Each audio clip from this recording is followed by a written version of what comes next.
ఈ రాష్ట్రంలో జరుగుతున్న 1-2 ఎన్నికల్లో బీసీలు సర్పంచులుగా గెలిచి విజయదుందుభి మోగించారు.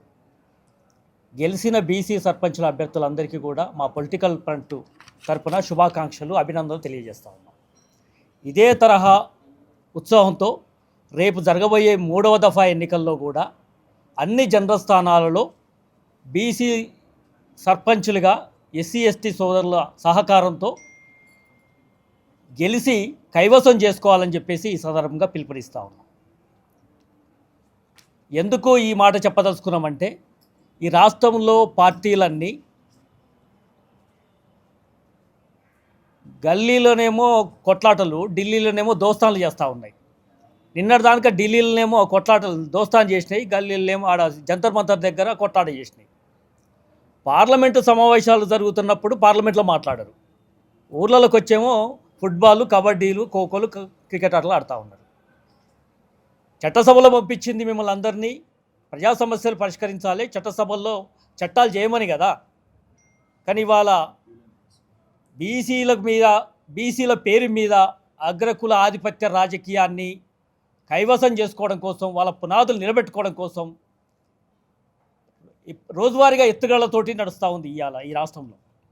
3 పార్టీలు, అది బీజేపీ కావచ్చు, కాంగ్రెస్ కావచ్చు, బీఆర్ఎస్ కావచ్చు, 3 పార్టీల అధ్యక్షులు ఈ రోజుకి కూడా తమ మేనిఫెస్టోలో కానీ, తమ అధికారిక పత్రికలలో కానీ, రాష్ట్ర కమిటీలో కానీ ఎక్కడా బీసీలకు 42% రిజర్వేషన్ ఇవ్వాలి, వాటి పట్ల రాష్ట్ర నాయకత్వం మొత్తం దిగి కొట్లాడాలని చెప్పేసి ఎక్కడ మాట్లాడతలేదు.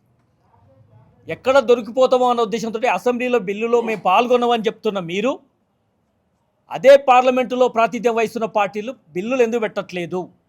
పార్లమెంటు సభ్యులకు విప్ ఎందుకు జారీ చేయట్లేదు? పార్టీలుగా పెట్టొచ్చు, ప్రైవేటు వ్యక్తులుగా కూడా పెట్టొచ్చు అవకాశం ఉన్న చోట. కానీ అది పెట్టకుండా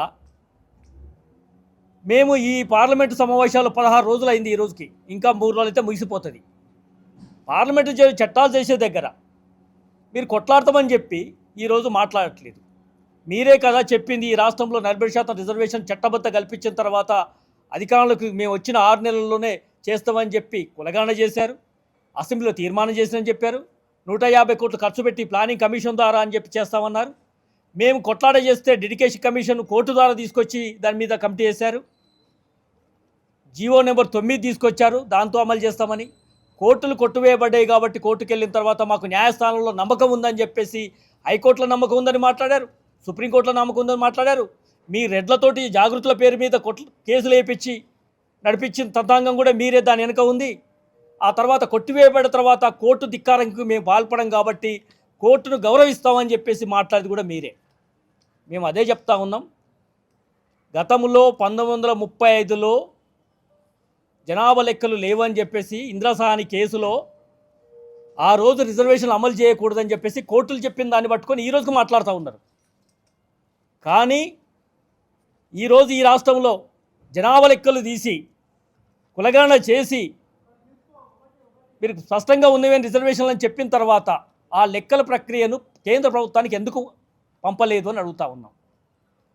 11 రాష్ట్రాలు, బీహార్లో, మహారాష్ట్రలో, కర్ణాటకలో, ఇవాళ తెలంగాణలో, తమిళనాడులో, అన్ని రాష్ట్రాల్లో కూడా లెక్కలు తీశారు. కోర్టుకెళ్ళిన పేరు మీద కొట్టివేయబడ్డాయని చెప్తా ఉన్నారు. తమిళనాడులో సంబంధించిన రాష్ట్రంలో కూడా ఈ రోజుకు కోర్టులోనే ఉంది. కానీ తమిళనాడు రాష్ట్రంలో 60% రిజర్వేషన్, 69% రిజర్వేషన్ ఎలా అమలు అవుతూ ఉన్నది? మేము అదే అడుగుతూ ఉన్నాం. తమిళనాడు రాష్ట్రంలో అమలు అవుతున్నప్పుడు తెలంగాణలో అమలు కావడానికి చేసిన ప్రక్రియ ఏదైతుందో అది చేయమని అడుగుతూ ఉన్నాం ఇవాళ రాష్ట్ర ప్రభుత్వాన్ని. బీజేపీ పార్టీని కూడా అదే మాట్లాడుతూ ఉన్నాం. 42% ఉందని తీసిన మీరు 17% ఎందుకు కుదించారు? కొన్ని మండలాల 30 మండలాల్లో 3-4%కే బీసీలకి పరిమితం చేశారు. కొన్ని 30 మండలాలలో అయితే 80% బీసీలు ఉన్న చోట దగ్గర 30%కి పరిమితం చేశారు. ఇవాళ 17% ఉన్నదానికి తీసుకొచ్చారు. మొత్తం 50%, 56.7% రిజర్వేషన్ ఉందని చెప్పిన మీరు 42%కి కూడా కట్టుబడలేకపోతే మీ అధికారం కోసము బీసీలని ఒక ఓటు బ్యాంకు లాగా చూసుకుంటా ఉన్నారు. మేము అదే ఇవాళ ఈ పార్టీలకి కర్రగాల్చి వాత పెట్టినట్టుగా గ్రామాల్లో మా అభ్యర్థులు, మా బీసీ సోదరులంతా సర్పంచ్గా గెలిచి వస్తూ ఉన్నారు. రేపు ఇదే తరహా ఉత్సవంతో రేపు ఎంపీటీసీలో, జెడ్పీటీసీలో కూడా ఖచ్చితంగా గెలుస్తారు, అధికారాన్ని కైవసం చేసుకుంటారు. అంతిమంగా చట్టసభలలో మీ కబ్జా చేసుకున్న చట్టసభలు ఏవైతున్నాయో మేము ప్రాతినిధ్యం వహించడానికి సిద్ధంగా ఉన్నాం. రెండవ విషయం ఏంటంటే విద్యా ఉద్యోగ రంగంలో కూడా రిజర్వేషన్ తీసుకొస్తామని చెప్పింది మీరే. ఇలా ఇదేదో అరిగిపోయిన రికార్డుగా, ఇది ముగిసిన అధ్యాయంలాగా రిజర్వేషన్ ఇవాళ అయిపోయింది, పార్లమెంట్ అయిపోయిన తర్వాత ఇప్పుడు మేము ఏం చేయలేం కాదు, ఇది అటక మీద పెట్టలేదు, ఇది ఎప్పటికీ నియంత్రణ ప్రక్రియ అని మాట్లాడుతున్న కాంగ్రెస్ పార్టీ, బీజేపీ పార్టీ ఇవాళ ఈ రాష్ట్రంలో బీసీలకు బడ్జెట్లో ఎక్కడ లేదు. ఇవాళ 20,000 కోట్ల రూపాయలు ప్రతి ఏటా ఇవ్వాలి, 40,000 కోట్ల రూపాయల్లో ఎక్కడ ఇవ్వలేదు.